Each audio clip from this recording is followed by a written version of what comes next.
Okay. All right, thank you very much. I'm just going to hand you over to the chairman and we can get started. So welcome to the Economic Development Board. Thanks very much. Thank you, Lennox, and to everybody, welcome to the board this afternoon, and welcome to quite a lot of new faces, I think. So that's really good to see you all. I hope everybody's got the agenda. We'll start straight away with first item is declarations of interest. Does anybody have an interest to declare? No. No, we're fine. Okay, thank you. Item number 2 is exclusion of the public and press. Lennox, can you advise us when we should do this, please? Yes, you should approve the item now, and it's to say that in items 6, 7 and 8, there is a danger of releasing some confidential or exempt information during your discussion. So we will stop the broadcast and exclude the public and press during those meetings. So obviously the board agrees. So thank you very much. So that is just before we go into item 6. So we'll pass that motion now to exclude public and press. If members agree, can I just see that you're happy with that? I'm fine with that, Chairman. Thank you very much. Item 3 is the minutes of the last meeting. We last met on the 17th of December. Of course, we had Councillor Lynn Williams with us then and Councillor Michael Vincent. So it's only me, isn't it, that was here from the board last time around. So I'm happy to approve the minutes if that's all right. Lennox? yes, and I can see that your colleagues, even though they weren't here, are nodding their approval. So we can approve the minutes. Yeah, just by means of an update, Councillor Lynn Williams sends her apologies and has sent Councillor Mark Smith as her substitute for the meeting today. Thank you so much, and you're most welcome, Councillor Smith. So matters arising, number 4. Does anybody have any matters arising from those minutes that you wish to point to now? Nick Gerard's indicating. Hello, Chair. Hello. Right. Good afternoon. Right, yeah, just a few updates on things arising from the minutes that aren't on the agenda. The High Speed 2 and the Goulburn link, that letter from the 3 authorities was sent through. I think we just sent it from the 3 authorities at the end on the Goulburn link, and I know there've been subsequent meetings. Certainly, our leaders had a meeting about that. And on the Fylde Coast Rail Loop, following all the decisions and discussions last time, both of those studies are proceeding.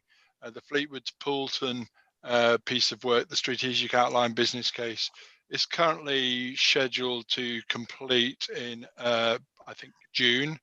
And probably Paul can mention better than me, but on the South Fylde line, as I understand it, that work is being commissioned and is planned to be completed before the end of this year, unless Paul contradicts me.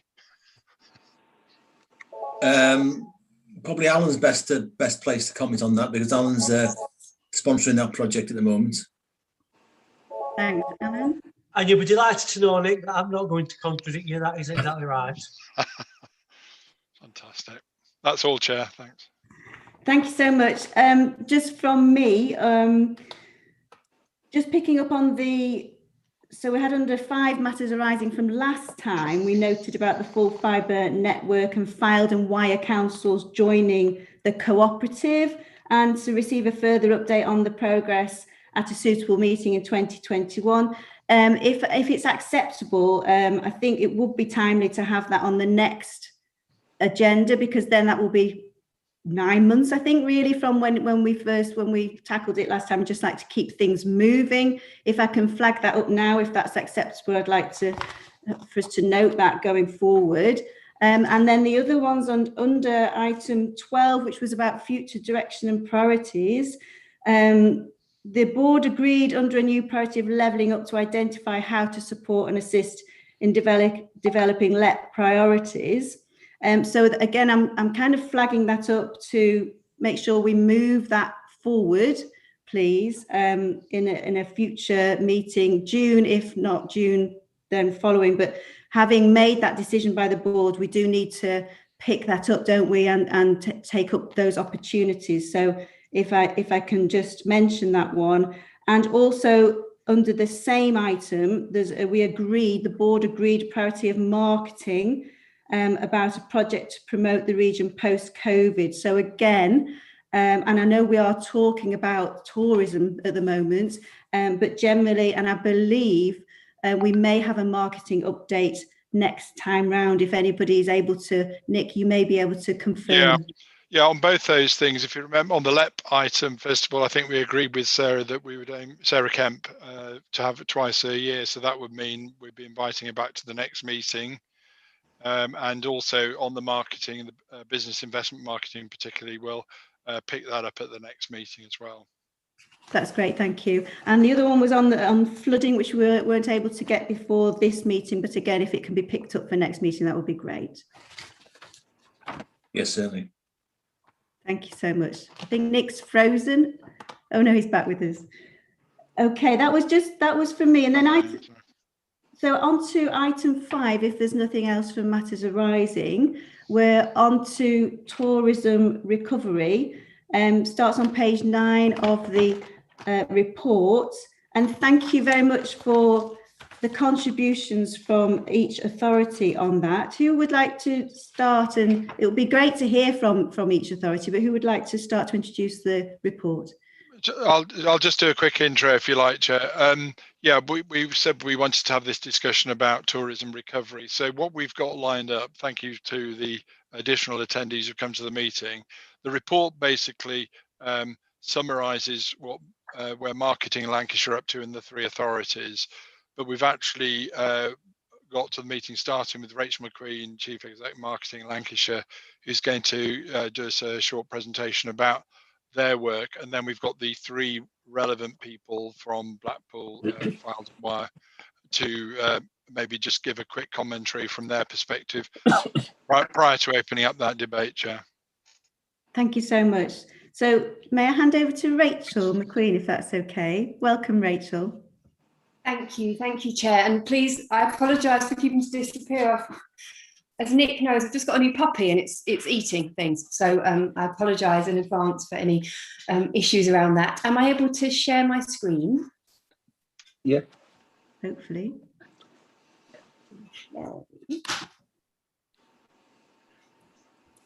Thank you.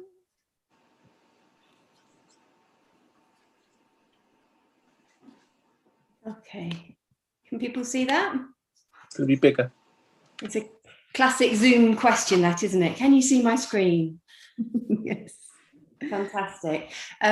So I think I won't spend too much time on this because I'd rather have the conversation about it. But just in terms of the recovery plan for tourism and hospitality that we created and launched in February, it came via a number of routes and has been discussed in a number of fora, including the LEP's Tourism Culture Place group, with Marketing Lancashire and the Visit Lancashire partners, with the district authorities and unitary authorities. We have a tourism group that meets fairly regularly, and with private sector partners and the peer network as well. But this is what we published in February. It comes as no surprise to this group why we felt that we needed one, and it's very much, kind of unapologetically a very tactical kind of action plan for the next 12 months through into 2020, early 2022, rather than a revisit of the overall tourism growth strategy. And that's something I'd like to talk to you about, how we revisit that, because kind of in February 2020, we were at a stage of trying to refine a future 10-year growth strategy, which obviously we kind of put on hold because we wanted to work out, where the sector would be once we were through this. So in terms of we identified 6 strategic priorities, really. The first 2 that we felt we could continue to do whilst the sector was still closed, and in actual fact, we continue to do. And then the next 4 kind of focused on what we can do to help these businesses as soon as they're able to kind of reopen and start trading again. So the first one was kind of identifying platforms for collaboration, obviously working really closely with local authorities, which is why this kind of forum is really, really valuable. Also working closely with the LEP and the development of their kind of longer term sector development strategies. but supporting that kind of dialogue with government as well. We're working quite closely with the head of tourism from DCMS, who knows us quite well because he was head of tourism for the Northwest and recently been promoted. So that's quite a useful connection. Trying to identify opportunities and share, best practice case studies, which we've been doing particularly through peer networks. And we've got Partington's, Stunning House, Villa and 12 are actually all on our peer network. So that's quite useful.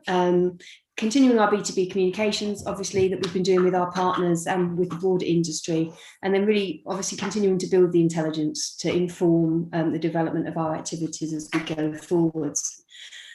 So in terms of lobbying for that additional support, with the roadmap now in place and hopefully one that we can stick to, and with the announcements in the budget, some of what has been called for, has come through. There are still other things that we're trying to support the sector in. One of the big ones was that we felt indoor attractions in particular were being quite unfairly penalised because they couldn't open at the same time as non-essential retail. We're getting a "we understand but we're not going to change it" response back from the government on that, unfortunately. Their response really is that we had to pick one, and we picked non-essential retail. So a little frustrating, but I don't think we'll change it. We just need to make sure that we're ready to support those businesses to open as soon as they can. And then the other one is we're making an argument for means tested payback of CBILS loans and bounce back loans, because some of those businesses are in a position of having to begin paying those back before they're fully open and fully operational, which doesn't feel like the right way to make them kind of repay those funds. So we continue to lobby on those couple of areas. And then in terms of, helping to inspire that consumer confidence and make sure that, we can build back business as quickly as possible. We did bid for the Visit England DMO Marketing Recovery Fund.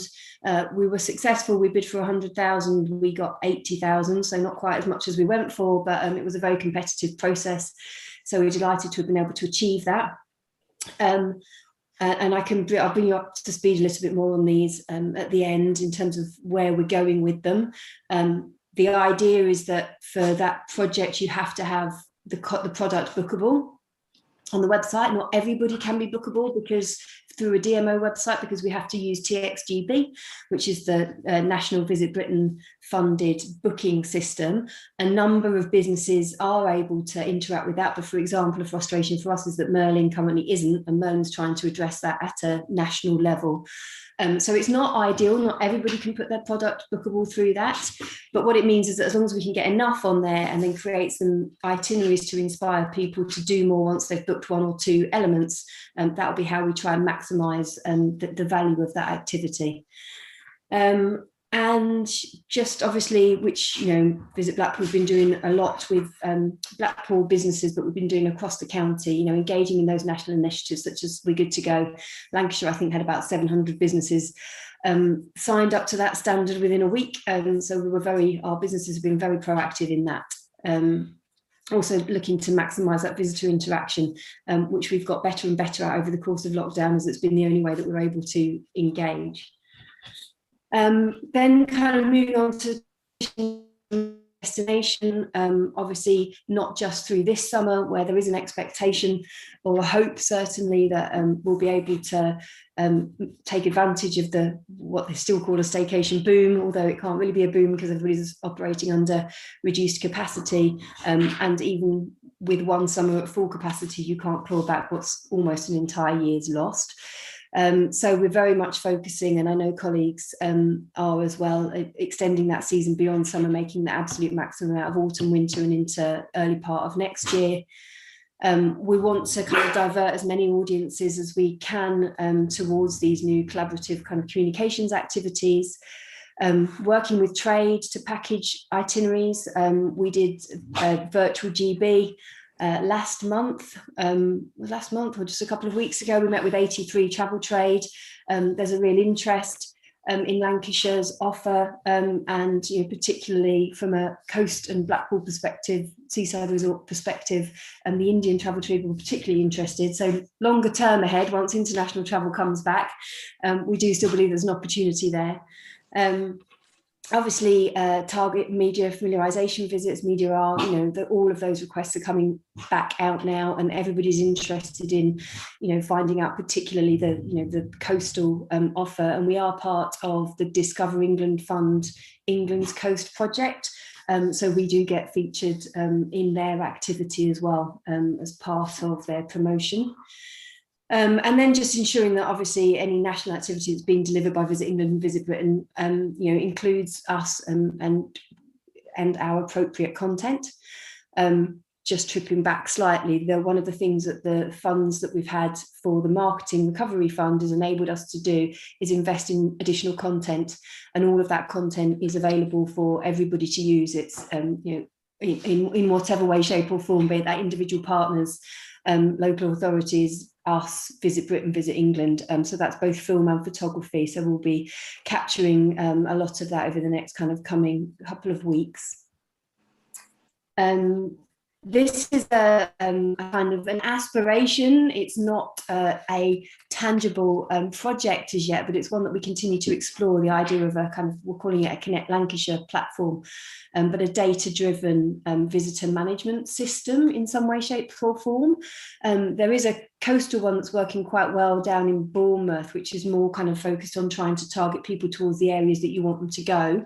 But we believe there's potentially greater opportunity for that with the industry, with partners too, so that they can actually, if you're operating on reduced capacity, you want to make sure you don't get overwhelmed and you're turning people away, but also that you're actually, at the top of the level that you can be to get maximum revenue. So we think there could be something in that when the sector deal was still in play, and we don't think it is anymore. We believe that the DCMS recovery plan, which is due May, I think, April, May, is going to almost overtake that sector deal.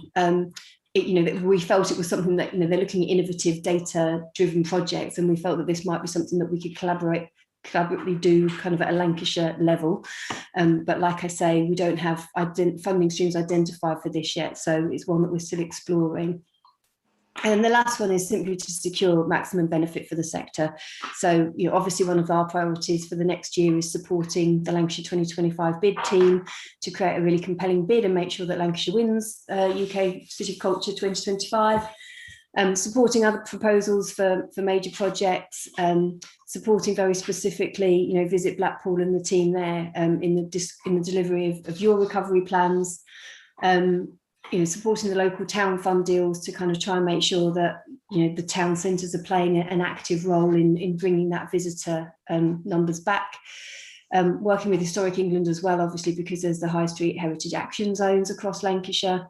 And then again, with the LEP to kind of demonstrate that wider value of the sector, because it's not, tourism.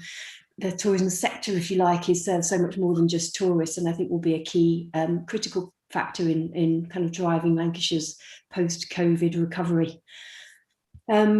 So that's it on the presentation, and I'd very much welcome comments. I can give you some specific details about kind of the product across Blackpool, Fylde and Wyre that's kind of included in the Escape the Everyday campaign. And also we've been working quite closely with partners in Stay Blackpool to make sure that Blackpool accommodation in particular is reflected on Visit Blackpool, because they're also on Marketing Lancashire as well as Visit Blackpool. So I think that there's a really positive relationship been built up there that we can build on going further. So that was a bit of a rattle through, because I'm not sure how much time we've got on the agenda for this, but I'd very much welcome any comments and debates, or Nick, whether you want each area to add their own. Thanks, Rachel. Well, I think we'll do is, first of all, ask if anybody's got particular questions of you, and I can see Councillor Smith indicating, so I'll bring him in first of all. Thank you, Rachel, for your presentation. I was pleased to see you've received the win the bid for the DMO funding for £80,000. My question, I don't know if I misheard you or didn't hear it. I just want to know where that money is being spent and how it's going to be maximised out. And also, we talk about recovery across Lancashire.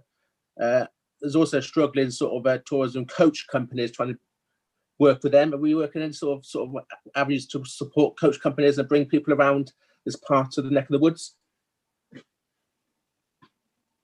Thank you, Councillor Smith. So the funding it's very prescriptive, as most Visit Britain funding opportunities are. And so 30% is on content development and kind of campaign planning, and then 70% is actually on the media buy. But they're also quite prescriptive as to what kind of media you can buy. It's more positive for us than the summer funding that we got, both ourselves and Blackpool got for from the Cabinet Office, because that had to be spent via a central government media buying agency, and they really just didn't have it didn't generate best value, let's say. Okay. Philip's probably smiling.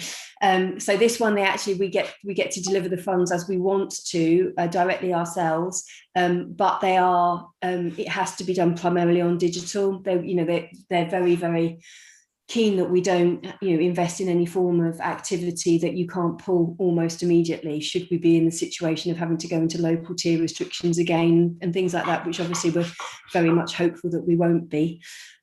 So that's that. We've just been informed as well that they want us to hold the launch of that campaign until after Purda, so we won't be going out with that. We won't be able to begin with that now, with that spend, until May. And then on the coach companies, yeah, absolutely. I think that, we probably class them alongside trade in terms of kind of providers that we work with to try and bring as many people to Lancashire as possible. And I know it's been a really, really hard time for them. So we probably need to kind of go back to that database of contacts, if you like, and see if we can, make sure that we're bringing in the businesses that are still able to support us in bringing visitors. Okay, thank you. Thank you. Thanks, Rachel. Just on you touched about extending the season, which I think we're all keen to do, just to use that opportunity to try and do that. And I wondered what was the mood and the approach, because is there some caution around that? Any worry about a further wave as we go into, the winter? COVID is going to be worse in the winter. So how are you actually, what's your approach on that and managing that? I presume it's not just we're all going for it, but we have to tread a little bit carefully.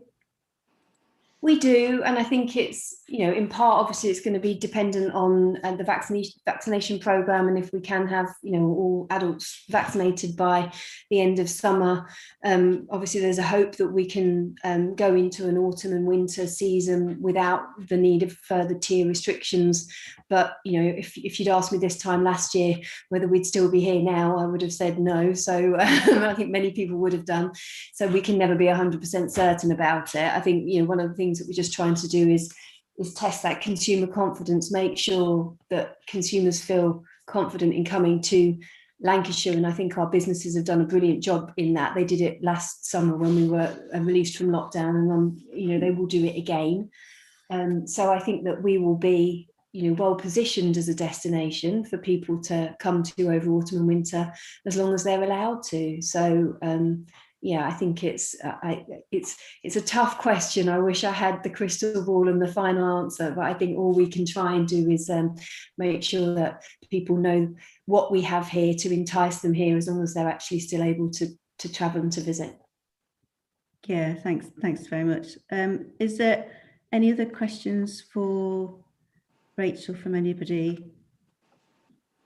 Can't see any hands up. I wonder if we may go around the boroughs just to hear from those. We've got from the report of Blackpool Council first. Is there anyone to talk to that? That would be great. Yes, I'm here, Chair. It's Philip Welsh, the Head of Tourism for Blackpool Council. Hi, Philip.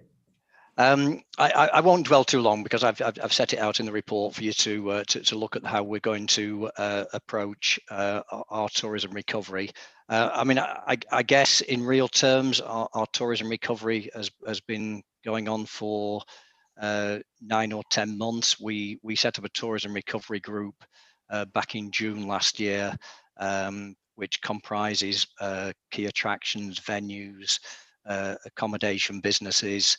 And we've continued that on a weekly basis to really to help galvanise the industry. I guess it started off in the early weeks as just having a shoulder to cry on for everybody, and that very quickly developed into developing some common ground around the level of compliance, in making sure that everybody was learning from the experiences of the other businesses, and as much as anything, trying to get an insight into some of customer behaviour, because what we found quite early on was that the businesses, as Rachel has just said, were remarkable really in the way that they reinvented themselves and turned their business models around to reflect the fact that there was reduced capacity, social distancing, a job to do in retraining staff. And it was astonishing the way that they did that in such a short period of time, so they could open on July 4th last year. The thing that probably took us all by surprise was that consumer behaviour was not at all helpful at times, and that was probably an indication of that before the tourism industry started to reopen, when we got people sort of flooding onto the coast and not behaving in quite the way we would have hoped. And I think we've probably got more of that to come, probably over the next 2 to 3 weeks. And I think the difference this time round is that we know what's coming, or we potentially know what's coming, and therefore we're better equipped to deal with it. As far as the ongoing recovery is concerned, I think we see it as 3 phases. I think there's a short-term tactical recovery, which is the messages that we need to get out between now and the end of the year. You're probably aware that we've already made a statement that we are extending our illumination season again until January the 3rd. We did that last year, and had it not been for the tier system and the second national lockdown in November, I think we'd be coming to you with a very clear statement that illuminations extension worked, because when we were allowed to have a clear run at it, then there was no question that there was an appetite for it. And the beauty of the illuminations, I guess, is that even if you had restrictions in place, it could still be delivered as a COVID-safe experience, with families in cars experiencing that in their own bubble. We're much more confident that we will have a clear run at that this year. We are going to enhance that with some additional illuminations offer, and with what we believe will be a much more compelling Christmas offer. I think on the basis that historically Blackpool has always switched its lights off just as other people were switching them on for Christmas, and because of that reason our Christmas offer has perhaps not been as compelling as the autumn offer, but we're looking to change that this year.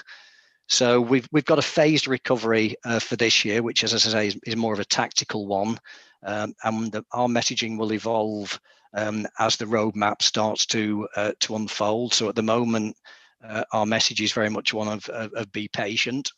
We won't be doing anything to encourage people to come here before April 12th, but we are behind the scenes making contingency plans, because there is a fair chance that will happen anyway, particularly if the weather is set fair. So we are doing some infrastructure things around litter and public toilets, and just making sure that we don't have some of the issues that we had this time last year. As we get into the roadmap, I think we will become much more proactive in sending out our messages that Blackpool is a safe place to come back to.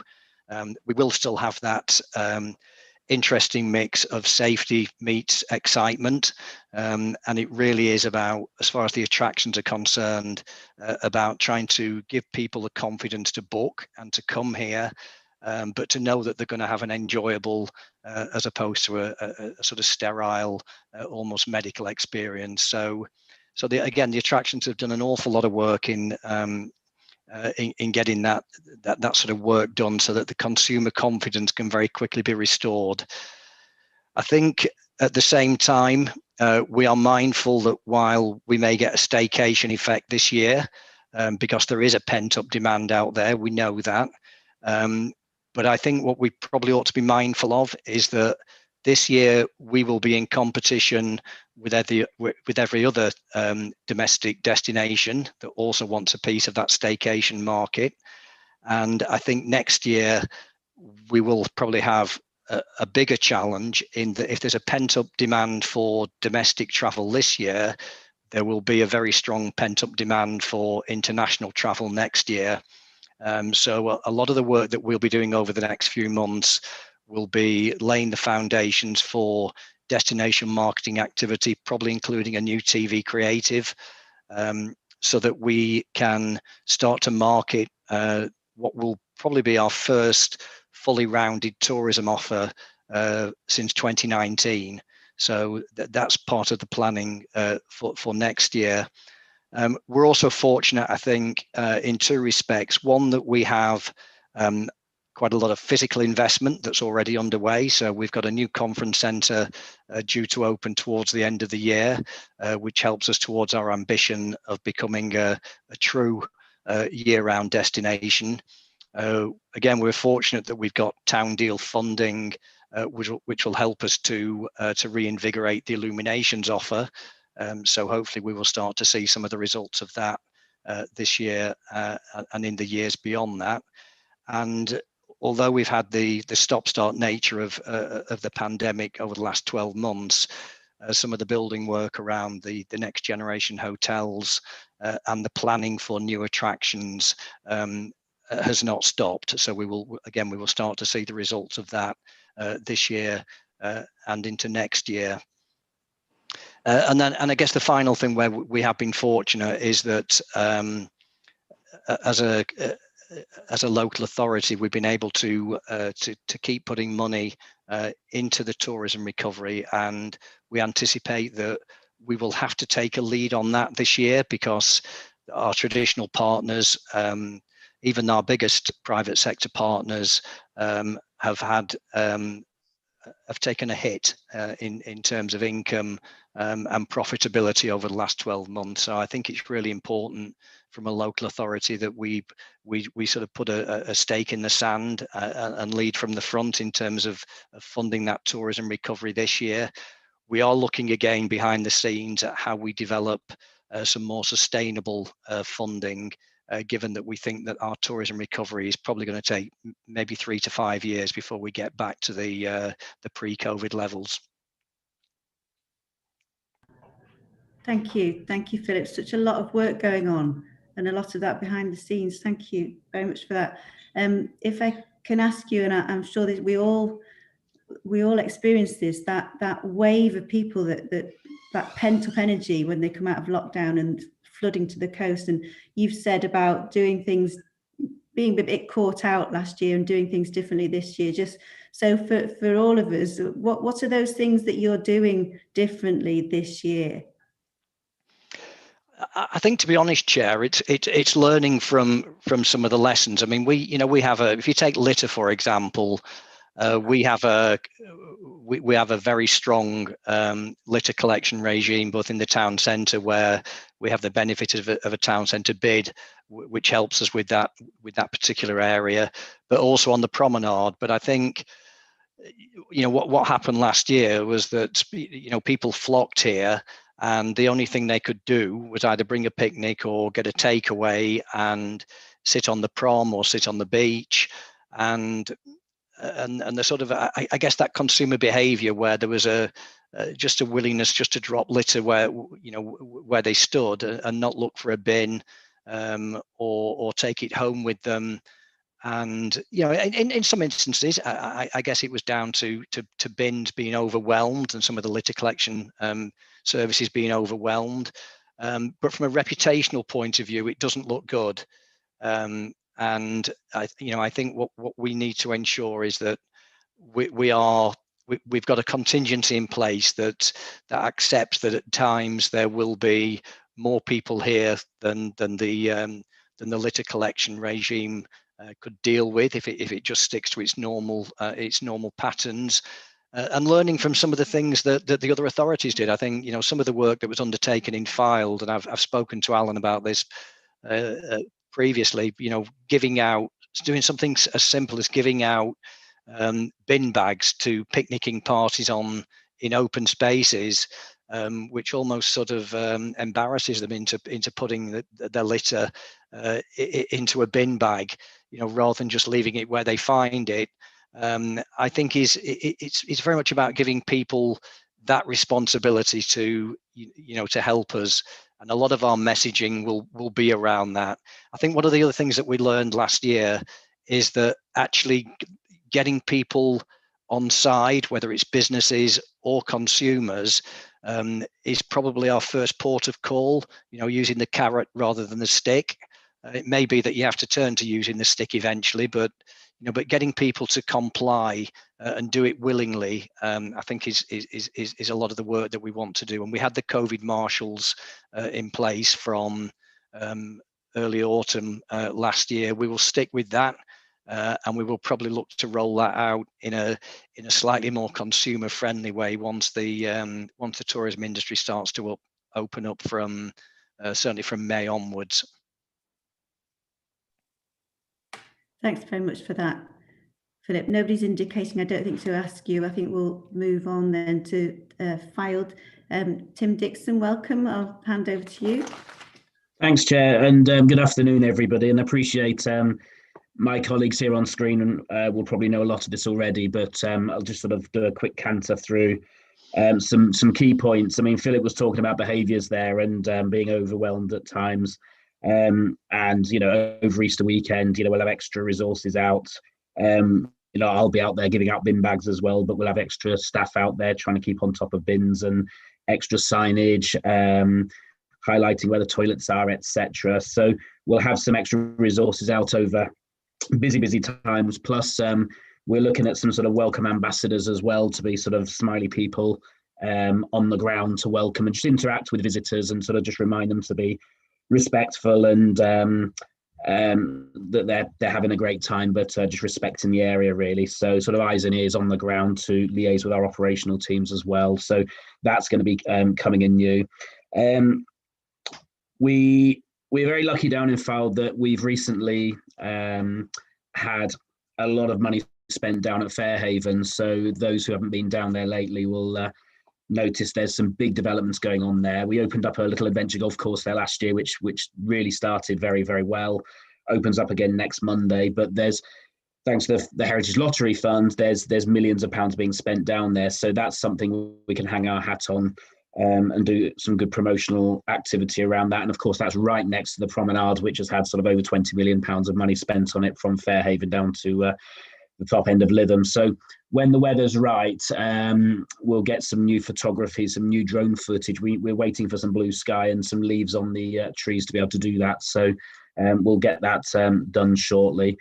I'm also in discussions, as Alex knows, from Wyre, looking at some rural activities, some walking trails, rural country pubs and inns, etc. And Joe at Visit Blackpool is very good at getting money out of me to take part in various campaigns and things, as Philip's smiling there. So yeah, I'll continue to work with Visit Blackpool and colleagues over at Wyre. We've had our tourism websites sent away, in inverted commas, for some overhaul work. We've had that back this week. So over the next few weeks, we'll get that into shape and be able to do a lot more on that, and with Facebook as well. And my tourism officer, Chantel, is very, very closely working with event organisers. So we've got some really good things that we're working on behind the scenes, but until bits of paper are signed and until sort of we're quite the way down the line on that, I don't really want to say too much, but suffice to say there's some good event activity, some new event activity that we're looking to bring. So hopefully not too long. And then Mark Evans, who's on the screen, where is he? There's Mark. He's chairing a town centre working group session down in St Anne's to look at events and developments in town centres, with digital screens coming in as well through our comms team as well. So there's lots going on, and lots of opportunity to work with both colleagues at Blackpool and Wyre, which we do, but probably not enough, and could do some more of that, of course. But I'll echo a lot of what Philip said in terms of how the industry has taken a hit over the last 12 months, especially, and that pent-up demand. And, for now, observing those government sort of key steps, not going mad quite yet in terms of sort of destination marketing. So we'll slowly ramp it up from, facilities opening up next week to ultimately, in the summer, assuming all is on track, to do some more high profile marketing. So it's slow and steady, and we're talking to the right people. So I hope that's all right for you, Chair. Just to assure you, as you know, that yes, we're talking all the time to our colleagues. Thank you. Thank you very much, Tim. I think our message is the same, isn't it? To people to be patient. We're looking forward to welcoming you back, but when the time is right, and I think that stay home becoming stay local message on Monday is still very vague, very difficult. It is indeed, yeah, it is indeed, and we're not quite sure what will happen on Monday morning, and whether we get 3 people in the queue at the golf at Fairhaven or 300, we just don't know. So we know what people should be doing, but whether they do that is obviously something that we can't really enforce or influence. So yeah, we'll have things prepared. We'll have people on the ground. We'll have everything that we can possibly do in place to be ready. So fingers crossed. Thank you. Thanks, Tim. Okay, you're welcome. So nobody's indicating at the moment to ask you anything, so we'll move on to Wyre. If we do have anyone from Wyre to present, please. Hi, yeah, I'm sorry, I didn't prep Alex. Alex is on our tourism development officer, so I will hand over it to her in a second. But I just we've sort of approached this report a bit differently in terms of we included just what we've been doing. I didn't realise that we were focusing on in terms of what was coming forward in the actual report. So Alex can update you on that. But we have been doing quite a lot of work around a Rewire campaign, so very much around rediscovering, reconnecting with Wyre. And we obviously want to work more collaborative across the Fylde coast. So I'm hoping that we'll go on to discuss what we can do collaboratively. But yeah, I'll hand over to Alex and she'll give you a bit more of what we've been doing. Thank you. Thanks, Marianne. Hello, Chair. Hello, everybody. Thanks for welcoming to the meeting today. Yes, just to reinforce what Marianne has just said, we've very much had a stay safe, stay local message. And that's currently what the message that we're giving out. And it's certainly the message we're giving over at Easter period, has been highlighted by colleagues. It's a time that could be quite hectic. We're going to be moving into the see you soon message with very positive imagery throughout. And then from that point, we're going to be looking at doing a spotlight campaign, and that is very much about recovery. So it will be a spotlight campaign for businesses specifically, and that will focus on certainly our high streets, bringing back people back to our high streets as well. And in tandem with that, we'll be using the digital display screens that we have peppered across the coast, Cleveland's and one in Fleetwood. And that will be about disseminating that information and promoting the district. And I hear that Tim mentioned that he's also getting digital display screens. So again, it's going to be a nice piece of work across the Fylde coast.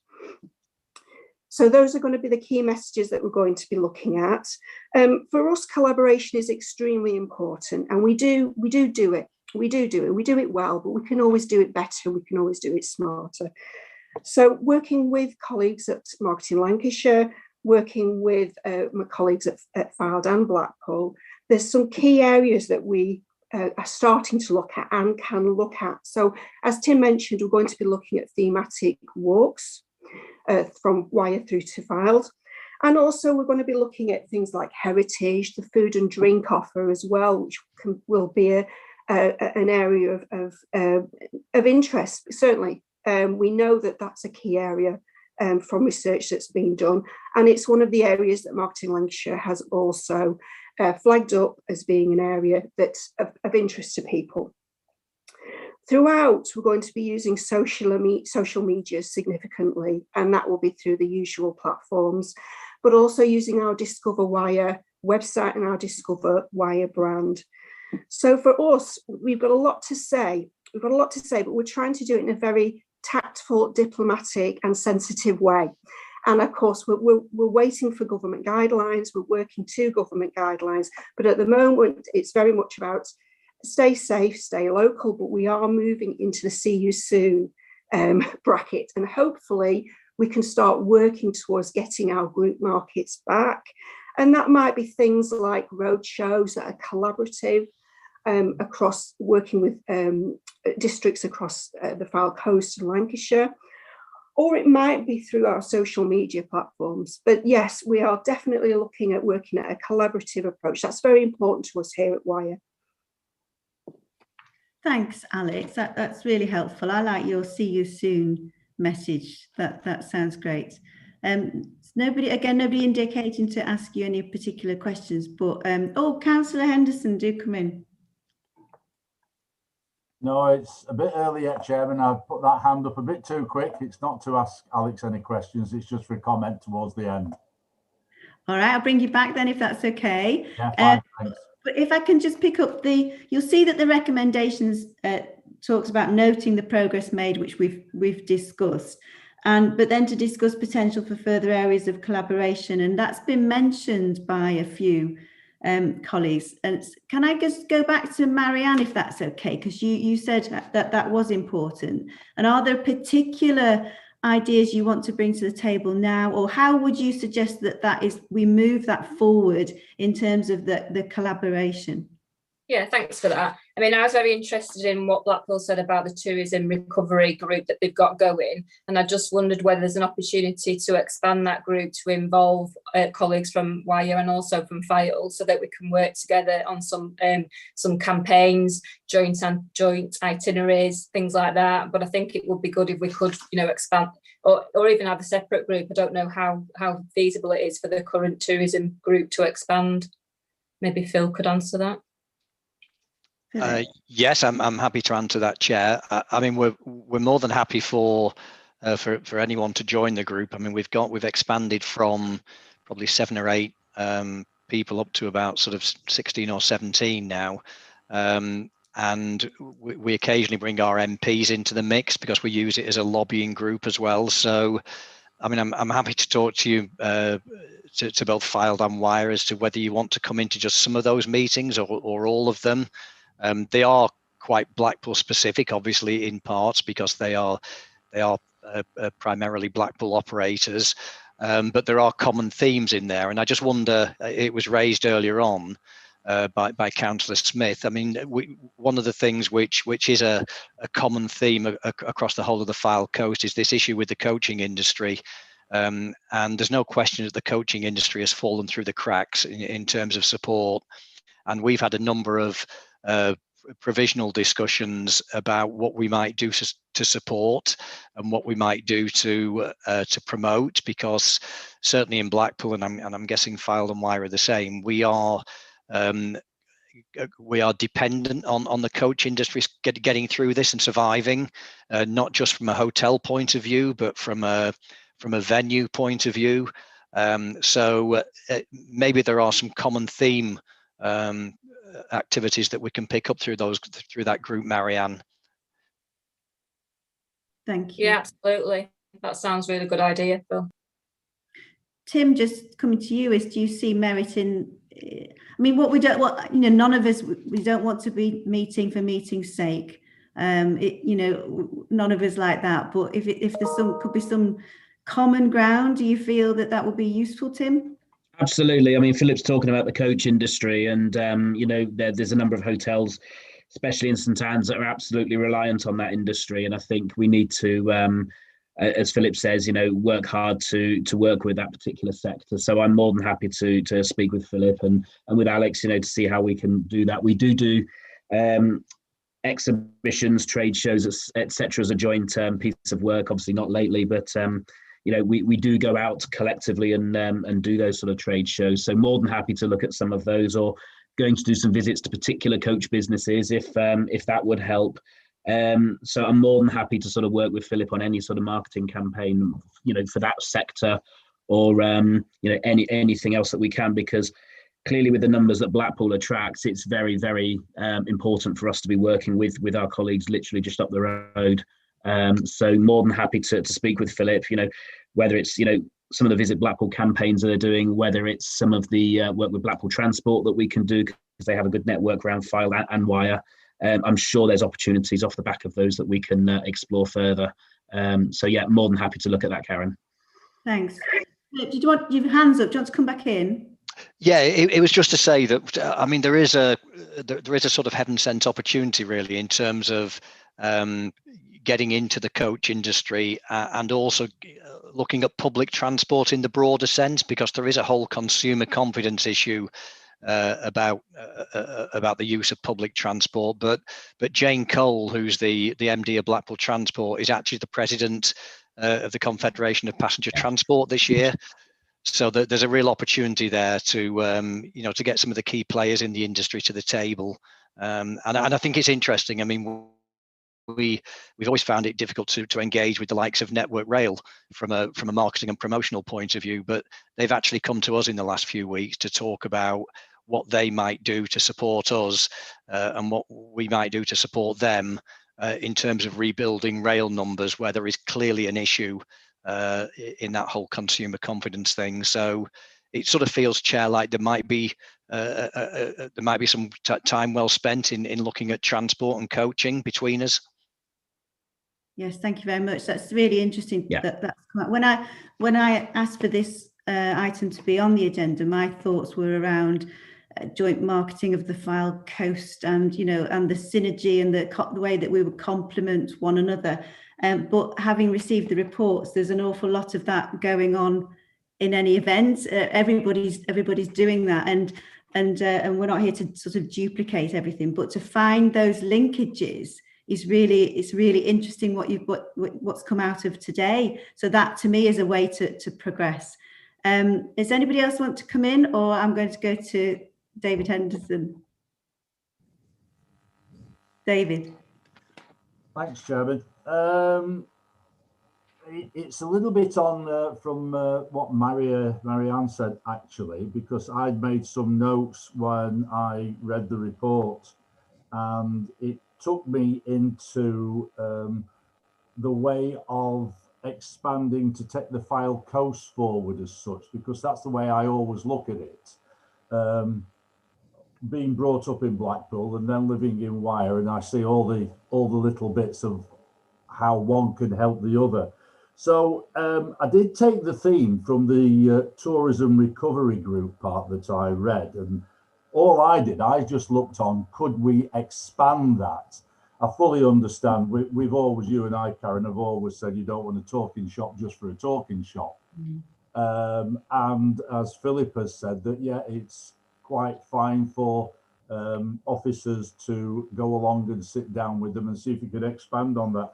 The little part that I just wrote down, which has been more or less covered, is that if we looked at taking the tourism recovery group and taking the theme from that and doing, say, an officer from each of Blackpool, Wyre and Fylde, to try to plot a joint way forward for the Fylde coast.